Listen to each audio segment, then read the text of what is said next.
Good day, gentlemen. Welcome back to another episode of The Scoop. What a weekend we've had. We've had so much rugby take place over Saturday, and obviously most of you guys obviously watched a lot of it. My name is Pila Betot. I'm the host of The Scoop Rugby Pod. I'm not by myself. I'm joined by the gentlemen that are very enthusiastic and can't wait for the World Cup. Enda, all the way from Ireland. We've got Vuyo, South African, but based in Russia. We've got Hugh, Welshman, based in England. We've got Jade, all the way from Bloemfontein in South Africa. Gentlemen, welcome. I hope you guys have had a great weekend. Enda, how was your weekend? Very good, mate. Thanks. Good to hear from you all. A lot of rugby. It was an early start Saturday morning, especially for us in Ireland and the UK. It was a 3:30 a.m. start, which was always lovely. Yeah, it was a brilliant weekend of rugby. Awesome. Vuyo, how things in Russia? Oh, good, brother. Oh, good. Just as Enda said, too many early mornings. This morning, banyana. Yesterday, rugby. Yes, it's been rough, but yeah, all good. Great. And Hugh, the stats man, how are you doing? Good, thank you, mate. Tired like the boys. Woke up first thing Saturday morning, checking rugby results. The last thing I did before I went to sleep on Saturday night was check rugby results. So it was a hell of a day. I've been watching highlights frantically all morning, trying to catch up on all the ones that I missed. Yeah. So I'm hoping to bring you guys something at least half insightful today. No worries. Jade, how's the weather in Bloem? It's not cold anymore. It's not cold. It's warm. Good weekend, guys. It was good rugby. I learned a trick today that we should actually make your wife upset when there's a day full of rugby, so should leave in peace. So it's a big tip that we can learn. Get silent treatment when there's rugby on TV. So yeah, try that next time. Fair enough. Gentlemen, very good to hear that everyone is 100%. We're going to go through quite a lot today. So we're going to go through some of the games that took place on Saturday. And also then we're going to take some time to look at Group 1 of the World Cup. So there's a lot to discuss, a lot to get into, some detail. You've got something more detailed. Jade, you also wanted to chime in on something related to more the international side of things. And yeah, we're going to start it off, with the All Blacks in Australia. Jade, your thoughts? All Blacks made numerous changes to their side and a bit rusty in that first half. Changes were made. They started to be more comfortable. They started to go through more processes and more of their game plan in the second half, and it paid off for them. How do you see that game for you? We've touched a lot on the All Blacks this past few weeks, and we've indicated who their drivers are. We know that Aaron Smith and Moanga are focal to this team. They just, I think, lay down the marker in terms of who the starting 10 is. And then, obviously, Aaron Smith is world-class. Mm-hmm. But I have to go on, and you have to give credit to Australia for the way they started. The way the tight five cleaned their trucks, the way they sped up the ball, the way they were able to shift, the pillars of New Zealand, the Laulala, who was normally, the pillar and at the ruck where Lomax used to be when he started. But the way they shifted them, getting off gaps, getting the offload through, and that came from speed of play. And well done to Australia. They started like a house on fire. Yeah. They looked very Ireland-esque in that first 20 minutes, similar to how Ireland punished New Zealand in the series last year. Yeah. And it was similar to what Eddie Jones has been accustomed to. We since the days of the Brumbies under Eddie Jones, getting the ball out wide, not taking contact that much, but splitting the ball, getting meters. They looked very, very good for 40 minutes. I really thought they left 2 tries out there. Yeah. There's no way Take McDermott allows Odisavia to keep him held up from the line, and there's no way he should have allowed that. But anyway, Australia looks like there's something coming on. They need to work on that. New Zealand, once Aaron Smith and Mwanga came on, the game changed. A few worrying points for New Zealand. A few guys had rocky performances, but yeah, I think before the game even started, Foster knew who his 33 is. I think if there's two guys that stood out for New Zealand over the weekend was maybe Tupou Vai, his cameo from the bench. Yeah. And some of Fino looked okay. He looked decent. He looked at home at international rugby.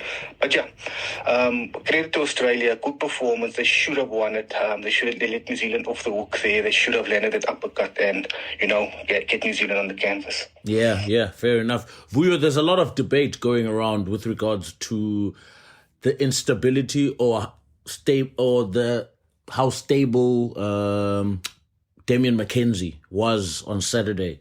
And obviously you've shared some of your positive highlights from what you saw from Damian McKenzie regarding the forward pack, regarding the changes, regarding the comfortability. I mean, there were a lot of frailties within his game yesterday. Yes, I mean there were times where he had numbers outside of him and he opted for the kick, and some of his kicks were not contestable kicks as well, almost like giving possession away. But you had a different view towards this element. What are your thoughts? Okay, so yeah, before we indulge into the stats and everything, just for me, there are a couple of things that obviously went into that game.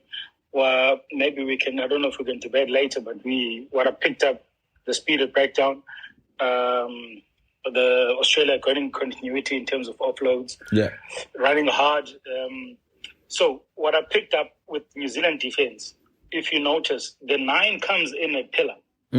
So which means when the 9 comes in a pillar, he's shifting the forward to go to post, and then the post is shifting the next defender. So, which is why New Zealand isn't coming off the line as hard as supposed to be, in recent times, in rugby, current rugby. So now, if you're getting forwards like Valentino running hard at that line that's not coming off, you are bound to get momentum. And when you get momentum, which means the defense has to move backwards. And when the defense is moving backwards and your cleaners are getting there in time, the ball becomes quick. So that's one of the things that I've picked up in why New Zealand, I think, if I'm honest, they would need to change their defense structure. Yeah. But anyway, that's a debate for another day. When I look at basically McKenzie, the stats that I've shared with you, Scoop, was McKenzie only had one chance of attacking in that first half where he had more than 2 phases. Only one chance. The first one was when he kicked that ball after the 6 phases, after we won it from New Zealand won it from the kickoff. They started attacking. Then they had a couple of phases, and then Damian McKenzie did a chip kick, nothing chip kick, which was marked on the 22. So for me, if I look at his stats, basically, the guy didn't do himself favors. He kicked so badly, and we know that New Zealand didn't have the ball in the first half. Yeah. And whenever New Zealand had the ball, he was bad. Like he tried to do chip kicks. I mean, I don't know if you guys remember that second cross kick he tried. Yeah. It was literally a 2-meter cross kick and it was charged down, and Sam Whitelaw picked it up. But he never did himself any favors.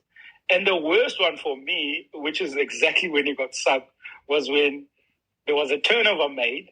There literally one pass to him, and he kicked it right in the middle of the pitch, and it was caught. Yes. That is when he was subbed. That's when I knew that he was done.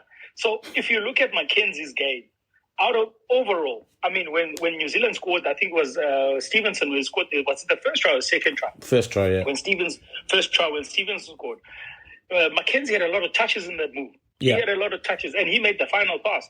So, meaning that New Zealand was on the front foot, and he was passing, he was directing play, he was doing well.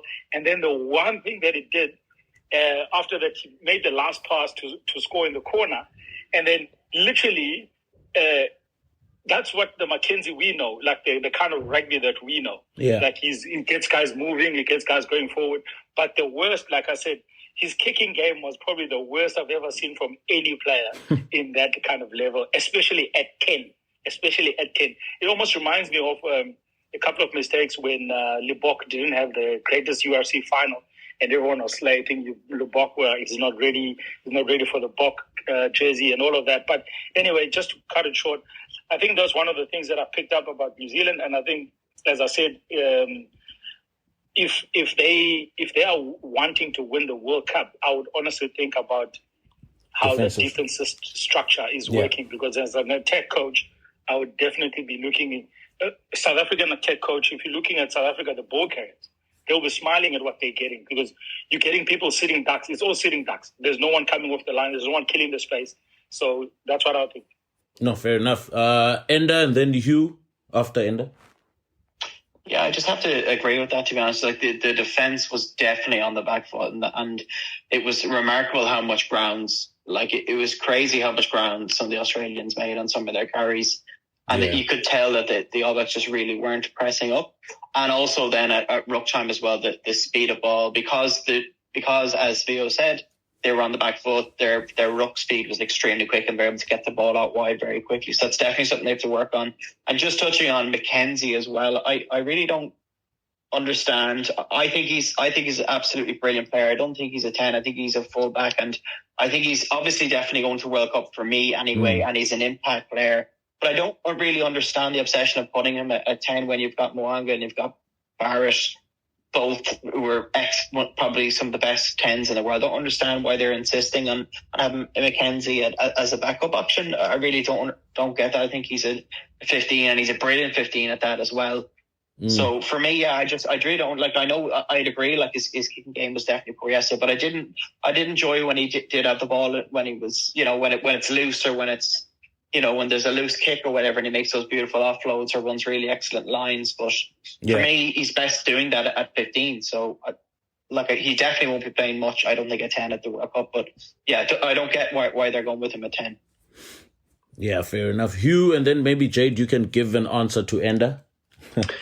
Yeah, so I was listening to a really interesting podcast that Kaylan S. Rugby was doing with Jamie Wall, the journalist, about the New Zealand squads and what they expect for the World Cup. And a lot of people in New Zealand, it seems, are a bit funny on this whole Moanga Barrett 10-15 arrangement they've got. And maybe the reason that they want to play D-Mac as a 10 is because they know if they've got Barrett on the pitch, they want to use him as a 15. So obviously New Zealand made, I don't know exactly how many changes it was, but it felt like, upwards of a dozen changes in this test compared to the previous test. So maybe they wanted to just hold on to that bit of continuity. But then, arguing against that, they moved Jordan to 15, which if Jordan's going to be in the first team, which he is, and he's going to be on the wing, why not leave him on the wing? Because by having Jordan at 15, they had to move Stevenson out to the wing. And he's been playing a fullback all year in Super Rugby. So, yeah, I kind of agree with Enda a little bit. I can see why they didn't want to say, because obviously if they're not playing Moanga, if they didn't want to start Moanga at 10, it's a choice between Barrett and D-Mac, and they clearly want to play Barrett at 15, so they maybe don't want to undermine that. But, yeah, I think it was just that lack of continuity in the team, and obviously they came away with the win in the end, but just it was a bit too many changes, too many positional as well as personnel changes from the Kiwis in this one. Yeah, they did look a bit disorganized on attack. Yeah, Vuyo, you want to jump in? No, I just wanted to share on what you was talking about in terms of Jordan 15 and Stevenson moving to 50 to 14. It's part of New Zealand DNA rugby. Yeah. They've done that with Ben Smith. They've done it with Jody himself. So I think I don't know. They sort of have this idea that if we start you out on the wing, then you get comfortable in international rugby, and then we can sort of move you back to your natural position, where it's not normally where you would play in your club or franchise system. Yeah. It's something that they've done in the years. We tried out in sevens as well. When a young man is new in the system, we usually move him to wing.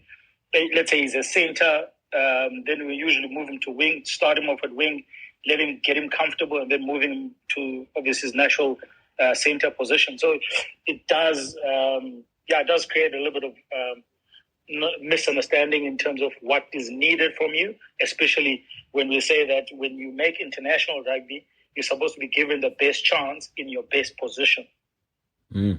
Well said. Jade? I just want to close out on the New Zealand topic, and I agree fully with you. I think this also stems back to 2009, where Peter de Villiers came in and, retired the likes of Rokosoko and Sevivadu. So they went back to basics that they did with Wilson and Cullen, where both of them could play wing and 15. I think in Osborne as well in that era. It's what they do. It's also to counter the high ball and to counter the field game. That is why they tend to have a 14. They can play fullback. Tag and Ben Smith did it. But in terms of D-Mac, guys, I think we're a little bit unfair on him. Because remember, Mwanga played the past 2 weeks with so many other decision makers inside of him and outside of him. He had Adam Smith next to him.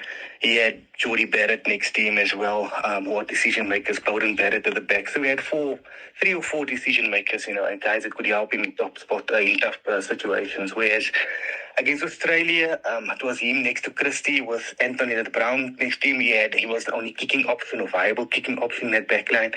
So I think I feel for him. I think you had to give him a go and have Adam Smith and maybe Geordie next to him where, there's another baller next to him that could have helped him. But yeah, I feel sorry for D-Mac in terms of that. But it's international rugby. You're playing at the highest level. Guys are going to criticize you. I do think D-Mac goes to the World Cup. I still believe in him. I still believe he's at X Factor off the bench. And I still believe he'll have a quality World Cup. No, fair enough.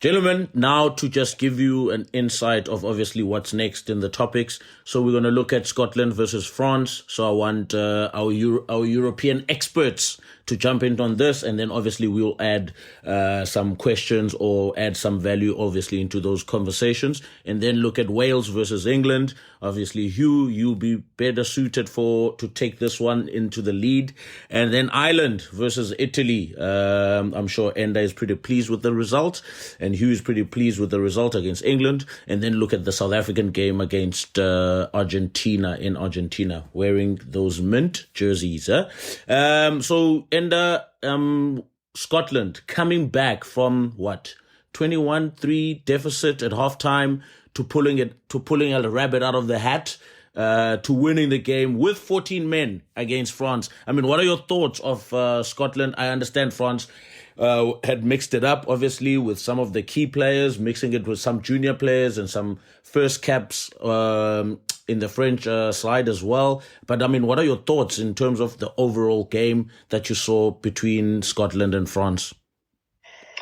This was classic Scotland for me, going down, putting in it was a game of two halves. They had a really, really poor first half, and then just obviously whatever Gregor said at halftime worked. Yeah. And they came out and they were a different side. So for me, and also just one very quick point, it is yet another example of red cards do not ruin games for me. Yeah. Like that, and I have to say I love that decision, the way it went to a yellow. I really liked seeing how the bunker system worked. Yep. And I think it was correctly applied then, and he was permanently off it. But I have to say, it's just another. I can't stand sometimes when you're on Twitter and you're watching games and people say that red cards ruin games. They don't.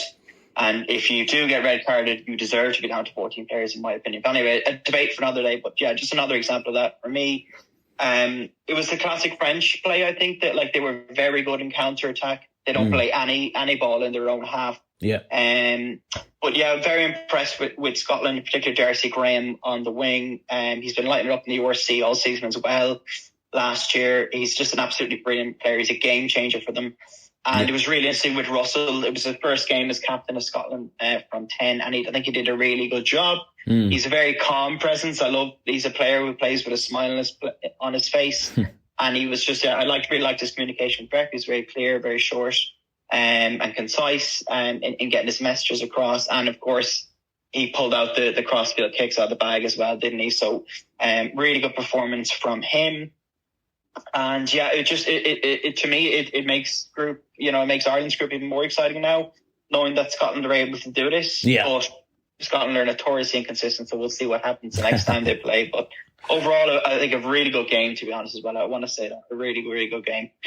Fair enough. Hugh, what are your thoughts actually regarding the comeback from Scotland?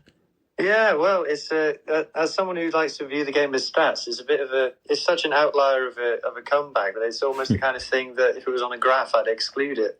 I surveyed 50 games during the week, the 50 most recent rugby games I could find, and found that out of those 50 games, only 9 of them had a team come back from losing at halftime to win, and in only one of them, so 1 out of 50 games, had a team come back from more than a score down at halftime to win.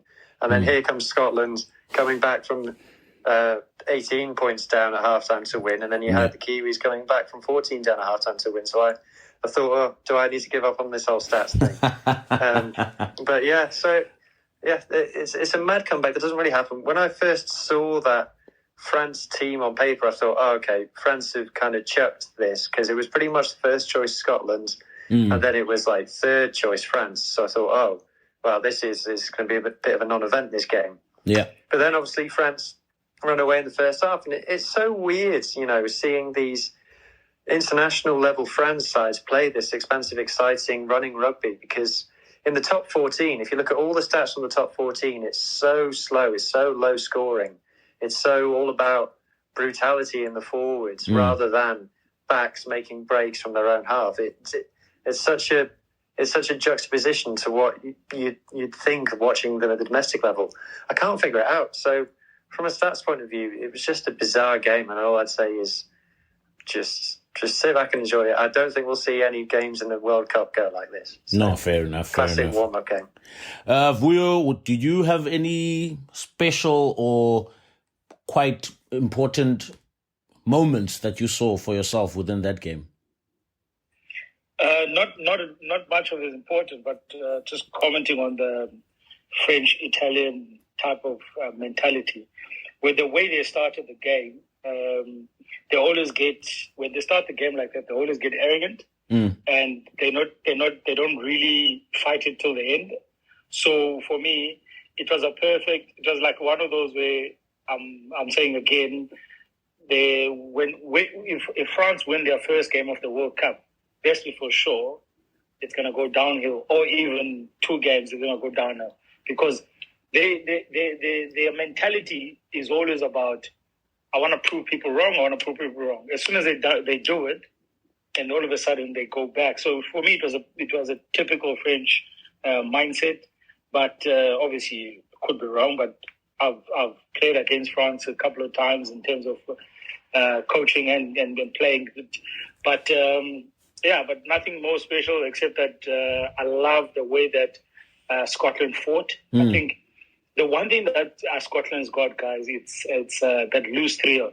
Regardless whoever says anything, Scotland's loose trio is always workhorses, and I think that's one of the things that they've changed in their past rugby, because they've had good backs, but they've never had a loose trio. But now, in this generation that they have a very good loose trio. Yeah. Jade, to close us off? Yeah, interesting thing that I noticed of the game on Saturday, yesterday, was when Darcy Graham removed his scrum cap. The game changed. But yeah, they were actually, you know what? If Scotland lost this game yesterday, it would have been more damage to them than France losing the game. Because let's be honest, guys, this is France's third team. And it just shows you, from a Southern Hemisphere perspective, how far and how French rugby grown on us. Yeah. Because we can name 15 players that wasn't there of France. And 2 years ago, you couldn't name 15 players in the French team. You didn't know who they were. So it just shows you how much French rugby grew. From that French team, I think it's only maybe Waku and maybe the reserve 9. That would be in the 23 and Bamba as well, the 2 props. But other than that, it was a mix and match French team. Yeah. I don't think Gautier is having sleepless nights over that game yesterday. What they did in the first half, they pick up and drives, but they were solid. Yeah. However, to lose a game in international rugby, you need to review it. But French rugby has come far along, and for me, they're still favourites for this World Cup. No, 100%. I thought they were quite direct as well in their play with those pick and goes quite earlier on as well. So yeah, lost it in the second half, obviously, but I mean, at the end of the day, like, the two sides were quite vastly different. French using almost their third side and Scotland using their first team. And then now, Hugh, the most exciting game for you was at the Principality Stadium. I mean, where the first half, it was a bash car crash situation, point scoring from the boot. And then second half, Wales came out guns blazing and actually probably disappointed or what is the word I'm looking for? Well, a lot of people didn't expect them to win yesterday. And obviously they pulled off a very good win and a convincing win at that. What are your thoughts with the Welsh side currently and obviously touching on the English side as well? Yeah, so I was in the stadium for this one, which was good fun. I think what I liked best about the selection is in the past, Gatland has always had his first team and then like his other team. And whenever he's done like an other sort of team, he's always thrown everybody who was either a fringe player or a new cap on the pitch at the same time, and it's gone predictably badly. In this, he didn't. So Costello had 2 caps already, but he was only really given junk minutes by Pivac. I wasn't a fan of how Pivac treated Costello. But in this game, Gatland's given him Gareth Davis, who's obviously experienced, and his club mate inside him. He's also got Lee Halfpenny taking some of the responsibility with the kicking, etc. Who's also his club mate behind him. He's got George North as well. So he gave Costello and Maxwell in the inside centre jersey. He gave them the opportunity to perform, and he also made a point pre-game is I've given the new caps a home game because he wanted these guys to succeed, and I think that's because he knows that post this World Cup, these are going to be his team probably going into the next World Cup as well, these guys. So I think I was really happy with the selection. I think I was obviously pleased with Costello. I thought, just to declare my bias, he's like my favourite player. He plays for the Scarlets, and I love watching him play. He didn't set the world alight in the game, but I thought he performed very well, and I think he'll only get better the more minutes he gets. Similar to what Eddie Jones was saying about Carter Gordon. I think, obviously, Jack Morgan was the man of the match. Since Tipperick retired, unexpectedly, I've expected Jack Morgan to come in and fill that 7 jersey. He's been playing mostly at 6 for Wales, but I think he'll be, obviously, the 7 going forward. And he made that tremendous break off the back of Wainwright's brilliant offload from the crossfield kick to set up the first try, and then he obviously sent Pearson, all of the English media hyping Pearson up, coaches coming up with specific game plans to nullify Pearson in games. Well, I'll tell you what, Jack Morgan, I'm just going to shove him back 10 metres. How's that for nullifying? So that was great. So I was really happy. I wasn't, it's all about your expectations. I wasn't expecting a brilliant game. I was expecting a warm-up because it was, and I was expecting the new caps to see how they went. And generally, I was quite pleased.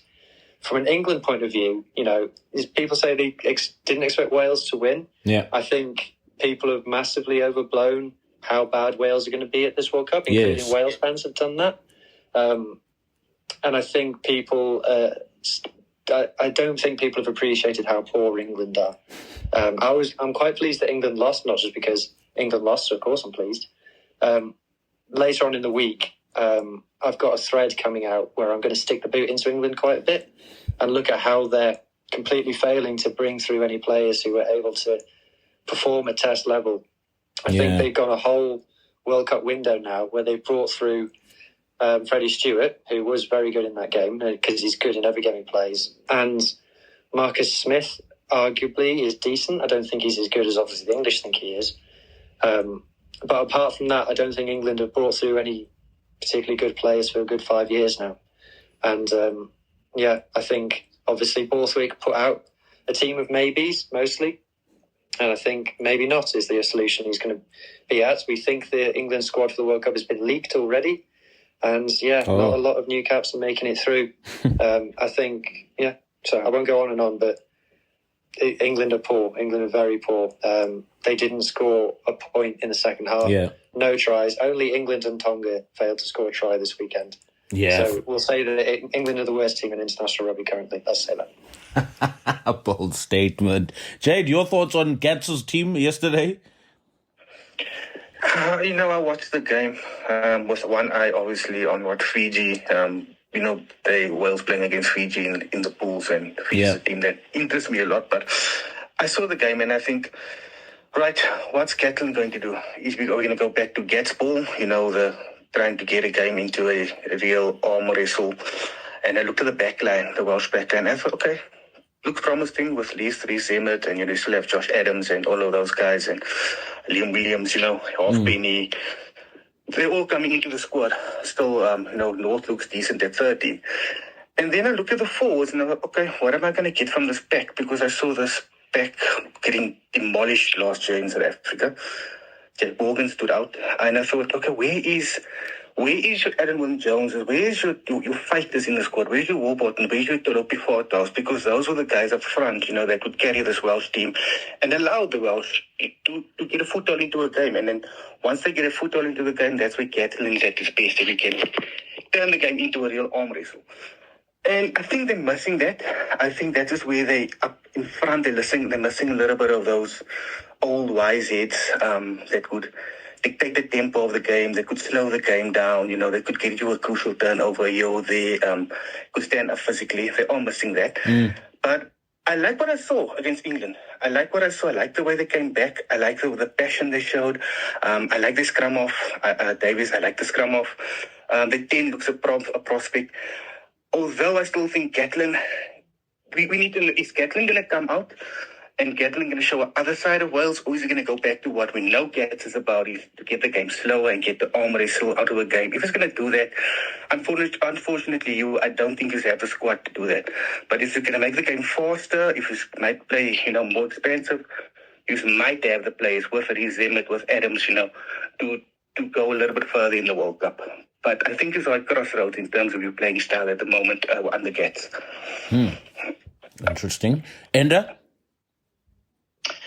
One thing I just want to say about this game is that, it was hilarious watching people's reactions about how poor the game was. It's exactly what we expected. This is how both of these teams play. It's kick pressure, and you don't play any ball in your own half. And look, England were absolutely atrocious. I mean, they conceded 22 turnovers. They made 16 handling errors. It was maybe they could spend less time in the gym and more time working on their skills. I thought that was a really frustrating element of the game. I know it was, it's an early season game or whatnot. It's only a warm up, but 16 handling errors for me from professionals was just crazy. Yeah, elementary. But that's how they play, and that's England's that's Steve Broderick's style. This is what we're going to get in the World Cup. It's not going to change.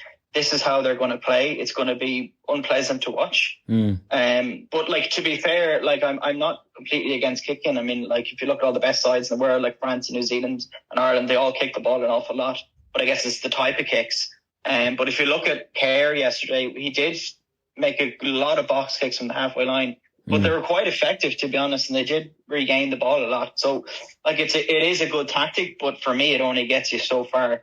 And England have absolutely no chance, I think we'd all agree on that, of winning the World Cup. But based on their pool, they'll probably actually get out and potentially go a bit further than we all might suspect. But unsurprising game, to be honest. It was poor, but delighted to see Wales win. I think we're, as Hugh said, I think we are going to be a little bit surprised with them at the World Cup. They are going to come out all guns blazing. And one thing is for certain as well, looking at the body language of the players, Wales wanted that more. They absolutely wanted that more. The English players seemed a bit aloof. To be honest, they didn't seem overly interested for me anyway. But not overly surprised that the tactics aren't like that. I think that's what we should expect from both sides, really. We all know what war and ball is, and that's what they're going to do. But it's quite effective. Vickers, your thoughts then with the English and Welsh game? Yeah, as I said, I tweeted in my home language as it's basically it was the worst versus the worst or something like that. But anyway, for me, it was literally I'm actually glad Wales put in so many points in that game in the second half, because had they not done that, then we would be saying something else about Wales. But as Anders said, in international rugby, there is no way, guys, you can have 16 handling errors. Especially, I think about 6 or 7 of those went in the 22. So 22 visits, 6 or 7 knock-ons. You're like, what the hell is going on? As a coach, I would have been. We laughed about it with Upila and said his name is Botchuk from now, because it doesn't make sense what he was doing last night. But anyway, look, I think for me, the Wales are going to come as hard as they can. They're going to slow the game down. Getz's game is not going to change, Jake. Getz's game is not going to change. If you notice, first minute, ripped the ball out of contact. It was a rip. That's their strategy. They kicked you the ball. They say, come to us. We're going to come and defend you. That's what's going to stick because that's what he knows, especially in that part of the world. Whereas if you notice, he brought in the same mentality in down south in New Zealand, and he was found wanting. He didn't win a game like in, I think it was 0-8. He had to change his mentality for Chiefs to start actually winning because of what he was bringing. So Getz is not going to change. He's going to bring the same. But luckily for us, we played well. We know how to win them. It's going to be a struggle. It's going to be a tussle. But it's going to get there. And I think for me, one thing I would love to see this coming weekend is if Wales are going to change their team, and England obviously changing their team to see if it's going to be a better contest. Yeah. No, fair enough. And then Ireland took on Italy at home. Enda, your thoughts with the Irish team that went out? Obviously not the full strength side, but I mean, it wasn't quite a one-sided affair. But Italy do have some, obviously, moments within that particular game where they actually put their hand up and actually tested the Welsh defence. But I mean the Irish defence.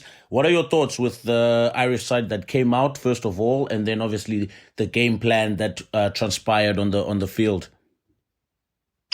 I think it was as predicted, to be honest, from Ireland. They kept their shape, which I really liked. Like the contrast between watching Ireland play and watching England play is crazy. So what I really liked from Ireland was, they do set up with their pods of three forwards and a back behind. Yeah. So you might see the 9 going straight to a forward, and he has multiple options. He might just pass it out the back or pass it to one of his forwards. Yeah. And I think it was Jay who mentioned this in one of the previous pods. The Irish forwards, when they take on the ball, they use their footwork to they don't just run into the opposition. They really try to use their feet to make ground. So it's really enjoyable watching that. But they also, of course, like every good team in the world, they have a good kicking game. So it was Crowley's, I think it was only his second start for Ireland, but I thought he did a really good job. He controlled the game well, and he did, numerous times. Both Casey and Crowley did put up Gary Owens when they were in the opposition half, but they kicked him really high, and it landed just outside the Italian 22, and they went up for a couple of them and did regain possession. Just really smart play. So when Ireland, especially in that game, I know it was there were a couple of errors, it wasn't a complete performance, but they varied their game plan a lot, and that's what I really enjoy watching about top teams like Ireland. Just the variety in play, and it's not just kick bash, it's not just a pressure game. So but I think it was as expected. There were a couple of people who went off injured, but I think from what I heard from after the game, they should all be okay. It's nothing serious. It was Jacob Stockdale's first start in 25 months for Ireland. So it's great to see him get a run out. I thought he did really well. And also just touching on Italy, for me, I find them really frustrating to watch. I mean, I really do enjoy the way they play the game. They like to keep the ball alive. One thing which was noticeable in this game, especially compared to previous games, they didn't seem to run the ball as much from their own 22 as they had been in the past few games leading up to this, which is great from an Italian perspective because it's such a risky play. But they did do it a few times and they did get turned over. But I was glad to see them not do that. But I have to say I was just really disappointed in them, in that being pretty much their first team. And although, as I said, I really like how they play. They're just so frustrating. They don't respect the ball. They love throwing offloads, they love passing, but they don't. They give away so many turnovers. Yeah. So it can be incredibly. So I was really disappointed in the Italian performance. I think it was as expected from Ireland. And those are my overall thoughts really. But just very disappointed in Italy's performance. And overall happy with Ireland's as expected. No, fair enough.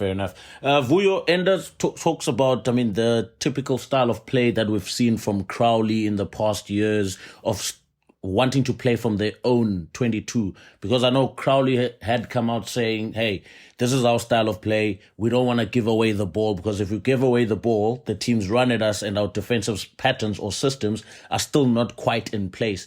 I mean, you as a coach, in terms of that type of mentality or that type of approach to a game, yes, it's quite risky. Yes, it's paid off a few times. I mean, even yesterday's game, they didn't do it a lot, but when they did it, Ireland put them under pressure, and Ireland actually forced a turnover in one of the instances in that game.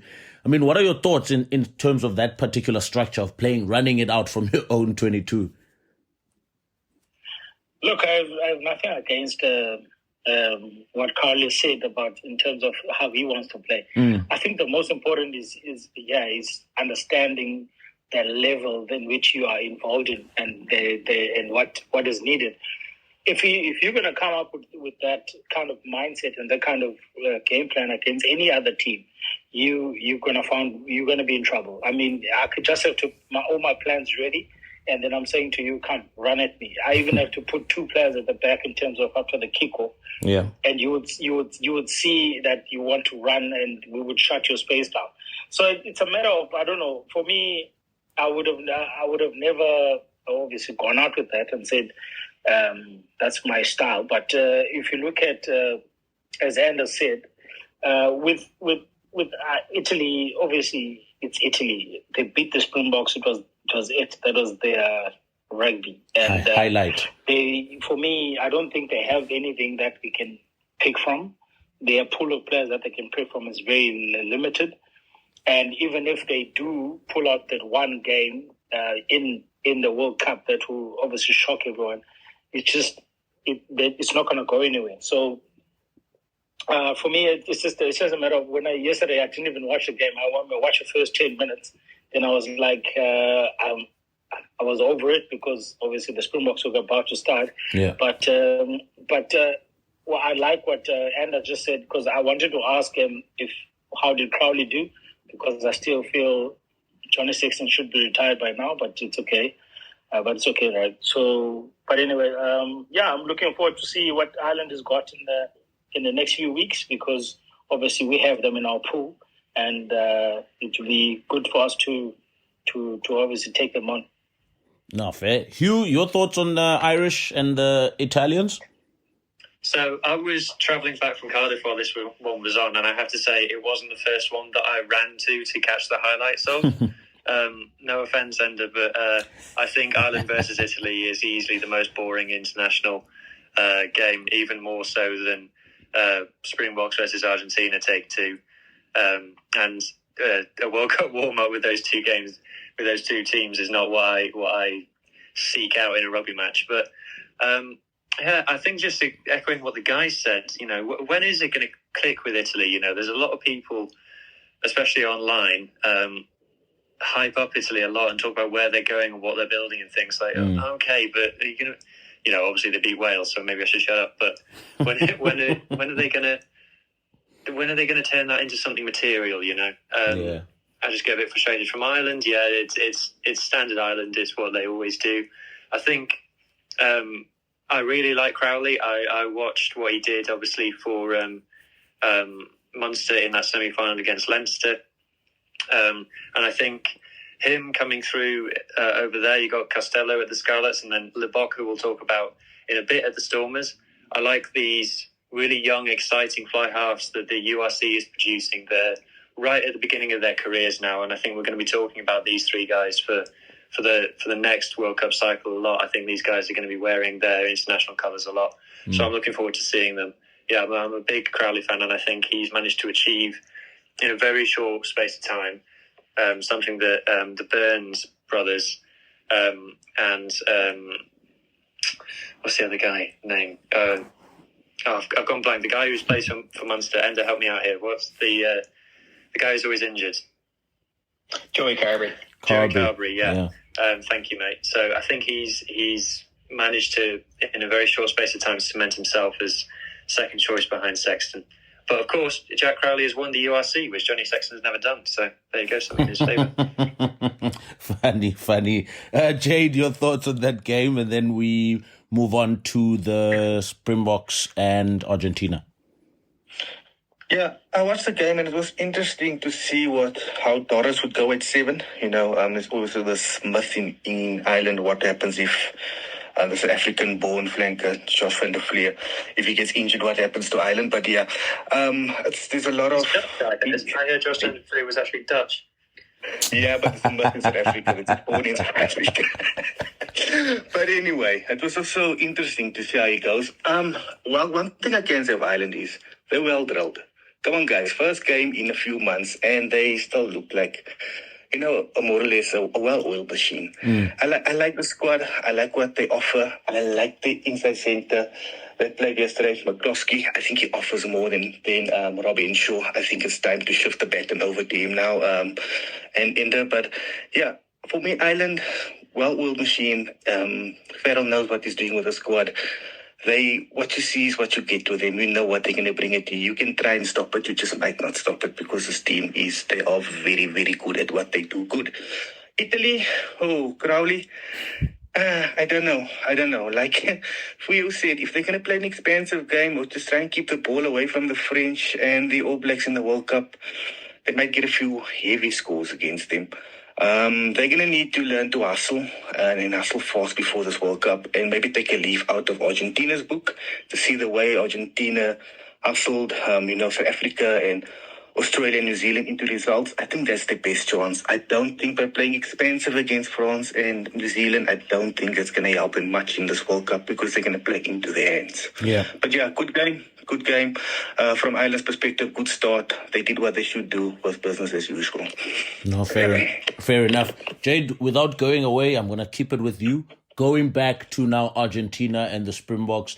I mean, we've dug deeper and deeper actually within the Springbok setup, within the Springbok structures. I think we kind of understand what Ninaba is trying to do.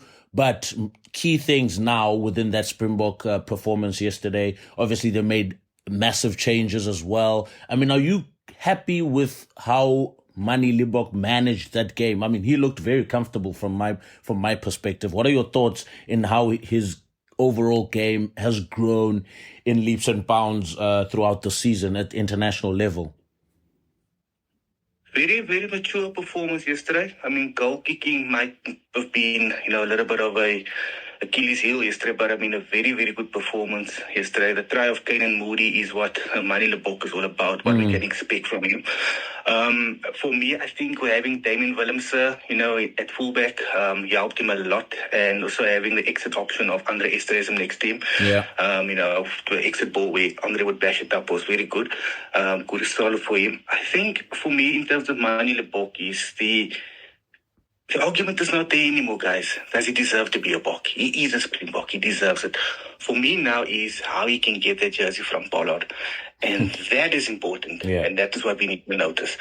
Can Manie Libbok really put up his hand and say, you know what, guys, I can win you this World Cup. Yeah. I can win this World Cup for South Africa.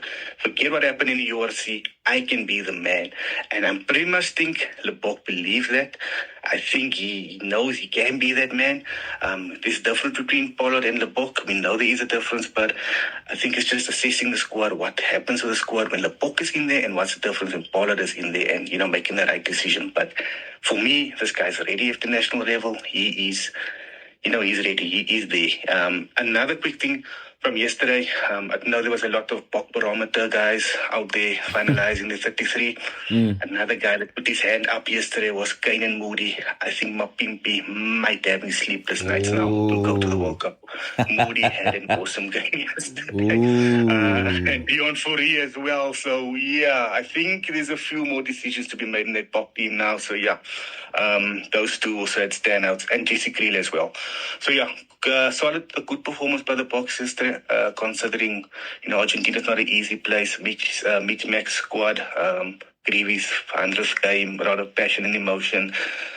A little bit of a dodgy official, but yeah, it was a solid performance yesterday from the Boks. Vuyo, you don't agree that Mapimpi's number, Mapimpi's jersey is on the line at this point? Look, you have to think in terms of what the coaches who are coaching these guys are. These guys go for a tried and tested. They've never given, we complained last year, end of the year tour, why they're giving more chances to players so we can have a better squad for 2023, a better prepared squad. They've never done it in the end of the year tour. And you trusted them to go and do it in the World Cup. Guys, it's very simple. I tweeted about it. The 3 wings that are going, it's very simple. It's Cheslin Kobe, it's Arons, and it's Mapimpi. Unfortunately, Moody must fly to France as a medical joker. Maybe then you will get a chance. Like, was it Warwick Gelant in 2019 who was brought in late? Yeah. And now he's a World Cup. Damien Willemse. There was Damien. So for me, I don't think Moody's performance was good. It was good, yes, but it wasn't enough to say to him, look, you're going to the World Cup. I'll be very surprised, guys. I promise you, I'll be very, very surprised if he's taken.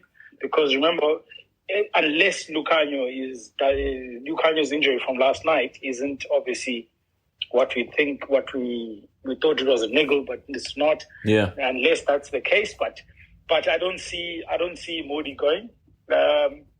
Just to touch on, obviously, I know you asked me to scoop about that comment, but just to touch on the Springboks for me. Yeah. One thing I've noticed with the Springboks, when they have more ball in hand and they trust Manili Bok and obviously the game drivers, what they call it, to do the job, Springboks tend to gain a lot more favour in the games because that's what they've done in New Zealand in the second half. That's what they've done in Argentina now in this last game yesterday. Yeah. So I feel like it's a lot more comfortable when they have ball in hand. And I wish for them it doesn't become about the World Cup. It becomes about how can we perfect our game. Yes. In terms of that play. I thought Andre Esterhuizen was brilliant. The move for Andre Esterhuizen to move to Europe, his ball skills have changed completely. Guys, I've coached Andre he was 17, big boy, likes to just take the ball, tuck it in under the shoulders. I mean, that pass to Libok for the cross kick for Moody to score is exactly why he needed to move to Europe. His game has changed completely. I'm so much in favor now of him. And then if I look at guys, 440 Mostert, no man, come on. He needs to move back to lock. I think this trial is done now. This trial is done. I would rather actually want to see Evan Ross. Okay, Evan is a bit lazy, but I would like to see someone else go to 7 as an option for Peter Steph du Toit. Elrich Low.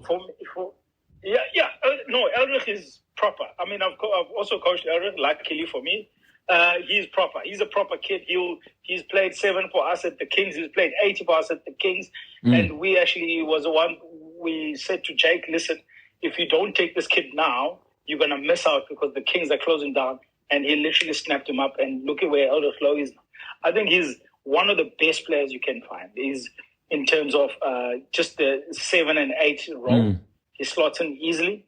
And also looking at Argentina, the errors, they just kept on piling. Yeah. And it's so unfortunate because I was kind of hoping for a close game because I wanted to see Trevor Nyakana being pushed. I wanted to see pressure, Mani Lepok being pushed. I wanted to see the guys that we know that they don't finish games. I wanted to see them being in a tough position and obviously get over the hurdle so that we know that, okay, now we're giving headache to the coaches going into the Tuesday announcement. But also talking on this box, maybe also I see fellows on the space. Maybe a fellow can also share a couple of views. I mean, he's a former professional and currently coaching. Yeah, fair enough. Jade, you wanted to jump in there on the Elrich Low. I wanted to touch on Sauce, on Mostert. I mean, he doesn't make a box squad at lock. For me, he doesn't make the box squad. He doesn't do it at flank as well.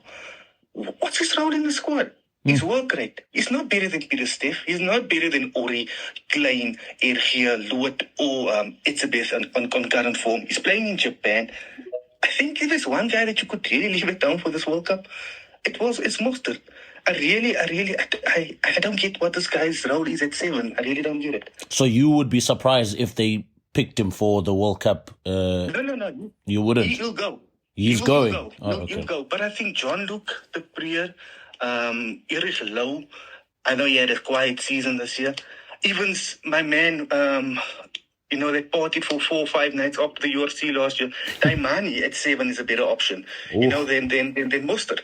I don't believe it. And at lock for me, nah, he had a good season at the Lions, but that was, for me, he's not in that class, that World Cup class or that class that the Boks have at lock or at flank. I'm sorry, I can't pick a guy and walk right alone. No, fair enough. Thelo, TP, you want to chime in on this conversation? Share your thoughts, mate. Gentlemen, I think just the one thing I want to jump on is what Uncle Vuyo said with regards to, I think the only team over the weekend and thus far that actually really got a test out to their players was the All Blacks. Being able to come back from that, I beg your pardon, there was another test match. But there's only 2 sides in this whole weekend that were able to test their depth in terms of making sure that the players have that mental and emotional capacity to finish off a game, even though coming from behind. And I think what Vuyo is saying is, what ideally we would have wanted yesterday with the Springboks, where they had to be behind by like 5-6 points, and then you could have tested the mettle of the guys. Because obviously being ahead with the type of momentum that the Springboks generated is quite easy. But being behind is a totally different factor, and I think that's where it will be make or break for a lot of teams going forward. I mean, you look back at the All Blacks team 2011, 2014, 2015, those guys had a couple of games where they came from behind. So that belief, that mental strength, that emotional stability that they had amongst the squad, to have that faith that they'll always be able to pull games out the hat. You need that going into a World Cup. Yeah. No, 100%, TP. And Hugh, you guys are pretty much quiet on this particular conversation. Share your thoughts if you actually did watch the Argentina Springbok game. We'll start off with you, Enda. So unfortunately, the game was on at the same time as the Irish game, which is incredibly frustrating. But I did kind of have it on another screen. And look, to be honest, I just want to touch on Manny LeBlanc. I think Jay made a great point. He is now, for me, pushing Pollard for that starting berth. I'm really glad to see him play. And I did see that clip of him making that crossfield kick. Nice, which is just textbook Manny LeBlanc.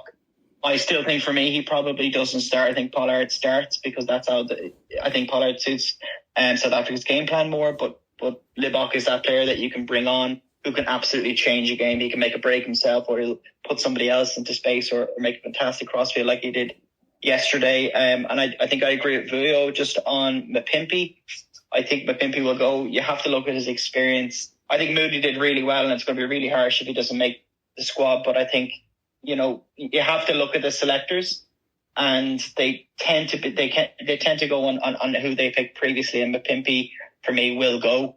And yeah, just a bit disappointed in the Argentina as well. The amount of bloody penalties they gave away was incredibly frustrating. But I think they are building, and it's Czech, and I think they will do a decent job at the World Cup. But yeah, that's it for me, really.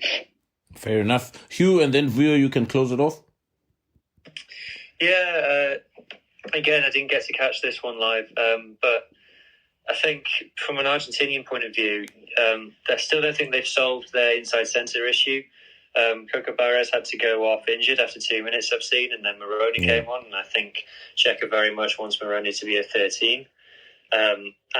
Again, a bit similar to Italy. They're playing their first choice team every game, or close to their first choice team in every game, but the results aren't coming. So you wonder, how good is this team? Really, how good are these players? I think they're very fortunate with the group they've got. I think their big games in their group are obviously going to be England, and then probably looking at how the Pacific Nations Cup has gone, probably Samoa is going to be their next biggest test, and I think that is a decent step down.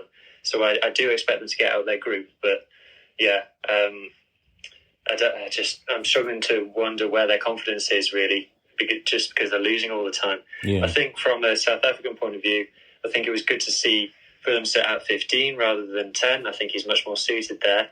I just wonder, if your first choice combination is Pollard and I've got mine back again. Willie LaRue. Willie. then I just wonder if Lebok and Willemse is just so different to that, whether that's going to, if you have an injury, whether the difference in how they like to play the game is going to cause you issues and it's going to unsettle that previously settled team. I don't know. That's a fair and very... I'm curious about that combination as well, now that you mention it. Willie and Pollard versus Libok and Willemse. 10-15 combo. Interesting. Vuyo, you wanted to chime in? Yeah, that's the combination against Romania, bro. So let's not complicate things. I think for Ender, just to give you what we see, I mean, South Africa is going to with the 6-2 split. It's standard. So Damien Willemse has got the 23 jersey, and the 22 jersey is going to go to a scrum off, which is going to be a specialist scrum off. But other than that, Libok is brave.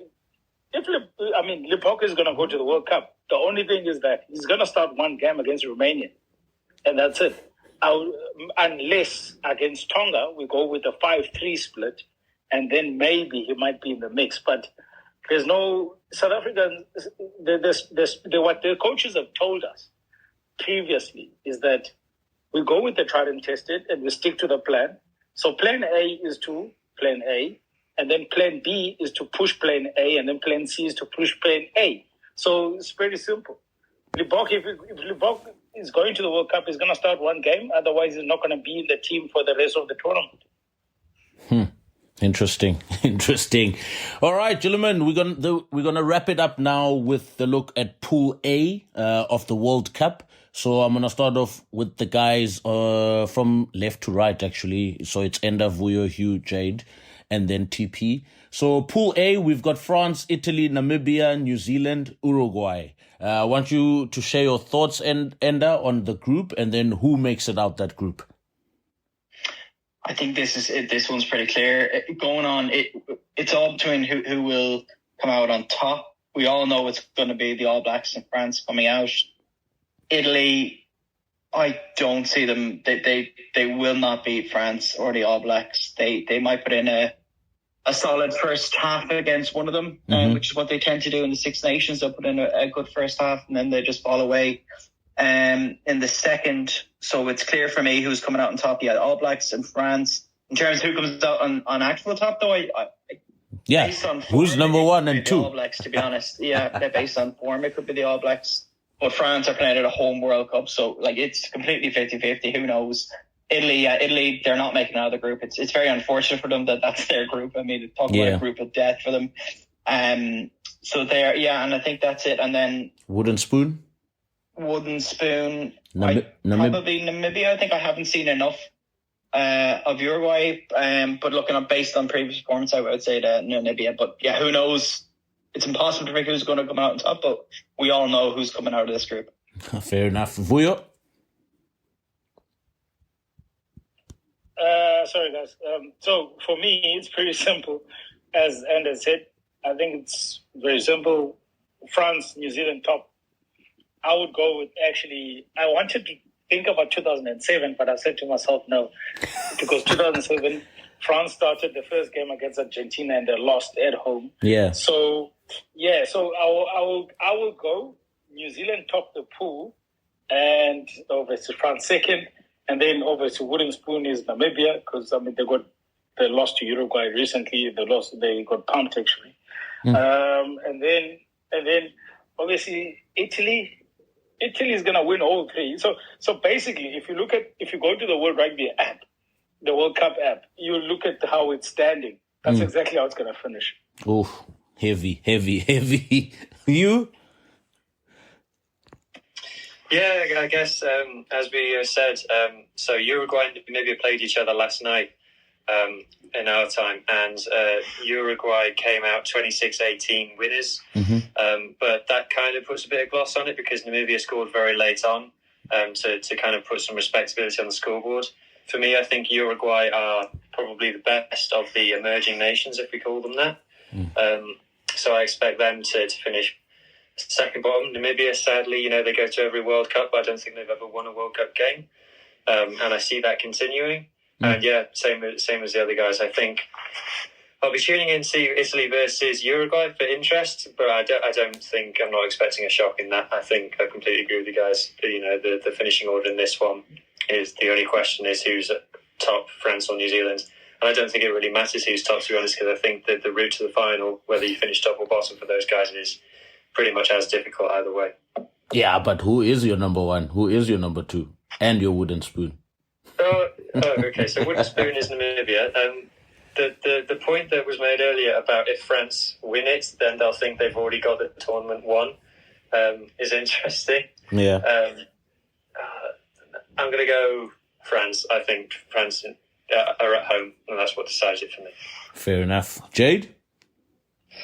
My top two, obviously, France, New Zealand. I'm going France to end top. I really think this is their World Cup. They're gonna go far, if not win this World Cup. So I'll go France to win it, to end top. But Italy there is a possibility. If Italy plays New Zealand the third game, New Zealand comes off a loss against France, rotates their second game and plays Italy. There is that window of opportunity there. So like Ender said, they can be competitive for 60 minutes.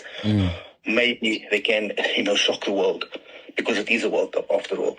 Yeah. But can't go the other way. All Blacks backs against the walls. You know how the All Blacks end up. The wooden spoon, I suspect Italy ends third. Wooden spoon, Uruguay is going to end above Namibia. Uruguay might pick Italy as well. There could be a chance because, Italy might just rotate players against Uruguay. Uruguay will be up for the Italy game. Yeah. And they'll really target that game to win that game, True. The South American League is not terrible at the moment. It's actually a decent enough league. So I think Uruguay will target that game, but they'll end fourth. Namibia for me, guys. Matt Proudfoot, Alistair Coetzee. Oh, boys, they're going to catch hands this World Cup. They're going to catch hands. There isn't even, you know what, and I think TP can add to this. I mean, if you looked at our Currie Cup level in South Africa a few years ago, the last World Cup, there was about maybe 11 or 12 Namibian players playing in the Currie Cup. Now there's zilch, maybe one or two or three. So I don't know what's happening with Namibia. They're going to catch hands this World Cup. No, fair enough. TP, your thoughts on that pool? Yeah, no, Namibia's going to catch it. I don't know what Matt was thinking going all the way there. I think Jade is very optimistic with the Italy review, catching New Zealand off guard. I think that's a bit, I think there's a lot of hate for the All Blacks there. Then, I don't know, I think France are under a lot of pressure. One, it's their home World Cup, and obviously they've lost yesterday, even though it's not their strongest team. Yeah. But now, time under the belt together, I think is going to catch them off guard against the All Blacks. All Blacks coming off a couple of games together and also on a big winning streak. So I'm going All Blacks, then France, and then Namibia to catch everything. Fair enough. Gentlemen, we've come to the end of our installment. Thank you very much for sharing your thoughts. Thank you very much for actually watching the games and obviously doing some research and analysis as well. Very appreciated. We'll catch you guys again next week Sunday. Next week Sunday, we're also going to discuss the internationals that take place on Saturday and then have a review of Pool B, the group of death at the World Cup. Very, very interesting what will transpire in that group. There's been talks already. There's Scotland, there's Ireland, there's the Springboks. And guess what? There's Tonga. All right, gents, have a great Sunday, and we'll catch you guys next week. Cheers. Cheers, guys. Cheers, fellas.